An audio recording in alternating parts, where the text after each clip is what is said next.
Delhi NCR में शुक्रवार की सुबह लोगों की आंख खुलने से पहले बारिश और तूफान उनके दरवाजे पर थी।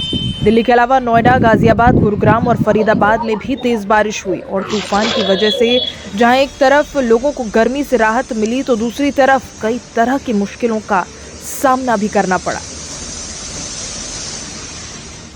बात द्वारका की करें तो यहाँ 3 बच्चों और उनकी मां की मौत हो गई और मौत बना नीम का एक बड़ा पेड़, जो कि आंधी और तूफान के कारण गिर पड़ा। दरअसल दिल्ली के द्वारका जिले में जाफरपुर कला के पास खड़खड़ी नहर गांव में 3 बच्चों और उनकी मां की जान खराब मौसम की वजह से चली गई। तूफान की वजह से खेत पर बने एक ट्यूबवेल के कमरे पर नीम का पेड़ गिर गया। कमरा ढहने से अंदर सो रहा पूरा परिवार दब गया। मलबे के नीचे दबन से ज्योति, पत्नी अजय और उसके 3 बच्चों की मौत हो गई। अजय मामूली रूप से घायल है, जिसे कि अस्पताल में भर्ती कराया गया है। ये लगभग रात को काफ़ी तेज आंधी तूफान आया और सुबह लगभग 5:30-6 बजे के आसपास ये हादसा हुआ। और जैसे ही हादसे की जानकारी मिली, माननीय मुख्यमंत्री जी को मिली, सांसद जी को मिली, तो उनका निर्देश आया तो तुरंत मौके पर पहुंचकर जो संभव मदद हो सकती है वो करने का प्रयास कर रहे हैं। इस परिवार में लगभग काफ़ी वर्षों से यहाँ रह रहा था और 5 लोग हैं। 3 बच्चे थे, उनकी माँ थी, उनकी मृत्यु हो गई। जो परिवार का मुखिया अजय हैं, वो भी दीनदयाल हॉस्पिटल में रेफर किए गए हैं, गंभीर रूप से घायल हैं। आपको बता दें, दिल्ली में 100 से ज्यादा जगहों पर पेड़ उखड़ने की शिकायतें मिली है। इस तरह नोएडा, गाजियाबाद, गुरुग्राम और फरीदाबाद में भी जगह जगह पेड़ और बिजली के खंभे उखड़ गए हैं। सड़कों पर पेड़ गिरने से कई जगह जाम की समस्या उत्पन्न हो गई है। अधिकतर इलाकों में बिजली गुल है। दिल्ली एनसीआर के अधिकतर हिस्सों में सुबह से ही बिजली गुल है। कई जगह पेड़ और बिजली के खंभे उखड़ जाने की वजह से बिजली आपूर्ति बहाल होने में समय लग सकता है। बिजली ना होने की वजह से लोगों को सुबह पानी को लेकर कई तरह की समस्या भी हुई। वहीं दिल्ली एनसीआर में सुबह सड़कों पर जलभराव की वजह से लोगों को जाम से भी जूझना पड़ा। स्कूल और दफ्तर जाने के समय से ठीक पहले हुई बारिश से सड़कों पर भारी जाम नजर आया।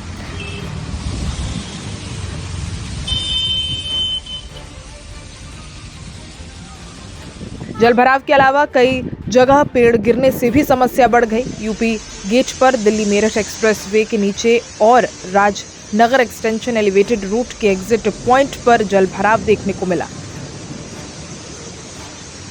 जिससे वाहनों को निकलने में बेहद परेशानी हुई। ग्रेटर नोएडा वेस्ट में भी भारी जाम लगा।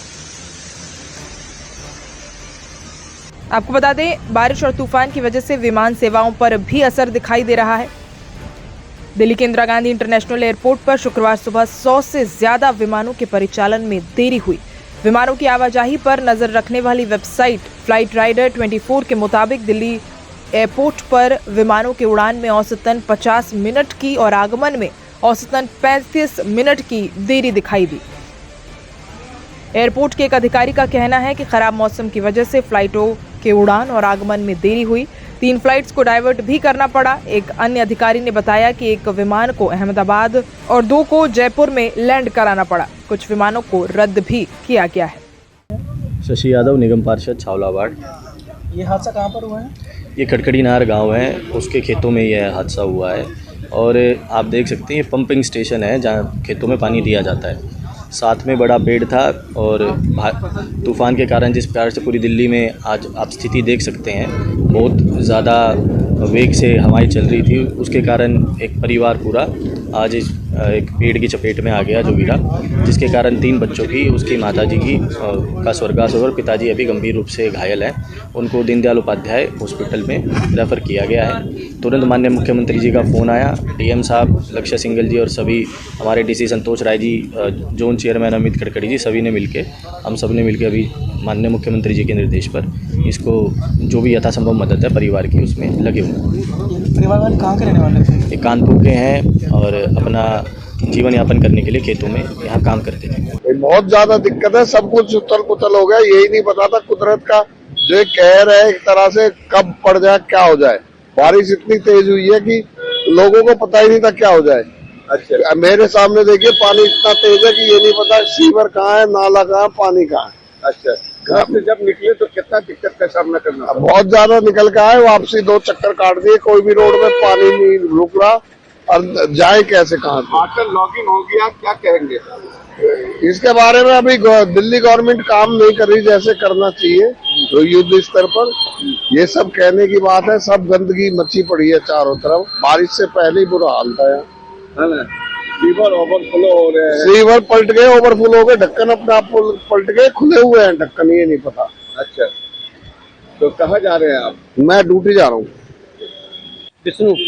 विष्णु जी कहाँ से जा रहे हैं? ये कौन सा जगह है? खानपुर है।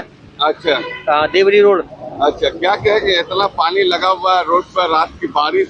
हाँ, बारिश तो बहुत हुई है, पानी भी भरा हुआ है। अच्छा, आप जब घर से निकले तो क्या हाल था? अब तो थोड़ा सही हो जाएगी, तो पानी भर ही रहा है। अच्छा, सही हो जाए। देवली रोड पे है, पानी भरा हुआ है, कितना दिक्कत हो रहा है? बहुत दिक्कत हो रहा है। ठीक है यार, वो फिर देखिए, मैं इलाके में सुबह से ही निकला हुआ हूँ। आज मैं मॉर्निंग वॉक से ही क्योंकि जिस तरह का डिजास्टर है, जिस तरह का स्टॉर्म था, उसके कारण से बहुत ज़्यादा नुकसान यहाँ पर हुआ है। आप देख सकते हैं जहाँ आप खड़े हैं, ये जो पेड़ हैं यहाँ पर, ये पूरा रोड बंद था, लेकिन पीडब्ल्यूडी के अधिकारियों ने तुरंत यहाँ पर आकर संज्ञान लिया। उनका हॉर्टिकल्चर डिपार्टमेंट, बीएसईएस, एमसीडी का हॉर्टिकल्चर डिपार्टमेंट, सब लोग लगातार सुबह से काम कर रहे हैं। हमारे यहाँ के एसडीएम, डीसी, हम खुद, हमारे कार्यकर्ता लगे हैं। अभी B6 में 5 इलेक्ट्रिक पोल टूटे हुए हैं जहाँ सुबह से लाइट नहीं है। A1 में पूरा रोड जाम है, जहाँ पर बड़ा पेड़ टूटा है। हिमायूपुर में पेड़ टूटे हैं जहाँ पर जाम की स्थिति बनी है, लेकिन लगातार सुबह से उसको क्लियरेंस कर रहे हैं। B5 सफदर एन्क्लेव में भी बड़े पेड़ और बिजली के खंभे टूटे हैं। तो हमारी प्राथमिकता है कि सबसे पहले बिजली को रिस्टोर किया जाए, क्योंकि जहाँ पर खंभे ज़्यादा टूट गए हैं पेड़ के कारण से, वो हमारी प्राथमिकता है, उसमें लगातार काम लगे हैं। इसी तरीके से उदय पार्क में, गौतम नगर में और मालवीय नगर में, पीडब्ल्यूडी की रोड पर, कुछ एमसीडी की रोड पर, लेकिन लगातार पेड़ टूटे हैं और सभी अधिकारी, सभी डिपार्टमेंट के लोग एक साथ इस डिजास्टर से निपटने में लगे हैं और पूरी तरह से रोड क्लियरेंस का काम भी चल रहा है। दिल्ली प्रदेश से सौरभ भारद्वाज ने कहा है कि दिल्ली के मुख्यमंत्री कही थी कि 1 महीने के अंदर पूरा नाला सफाई होगा और बारिश का वाटर लॉगिंग नहीं होगा, क्या कहेंगे? हाँ, मैं कह सकता हूँ कि मालवीय नगर में, चूँकि पहले से ही हमारे यहाँ अर्जुन नगर में, हिमायूपुर में, कृष्णा नगर में, ग्रीन पार्क में, ये सब जगह वाटर लॉगिंग होती थी। सफदर एन्क्लेव में वाटर लॉगिंग होती थी, क्योंकि हमने 2 महीने से पूरा डीसिल्टिंग का काम स्टार्ट कराया है। नए कल्वर्ट बन रहे हैं, नई पाइपलाइन हम चेंज करा रहे हैं। डीसिल्टिंग का काम पीडब्ल्यूडी भी कर रही है, डीसिल्टिंग का काम एमसीडी भी कर रही है और जल बोर्ड भी कर रहा है। तो उसके कारण से यहाँ पर कहीं भी जल भराव नहीं हुआ है और आने वाले मानसून से पहले ही हमारी पूरी तैयारी है कि इस बार दिल्ली के लोगों को जल भराव की समस्या से सामना न करना पड़े।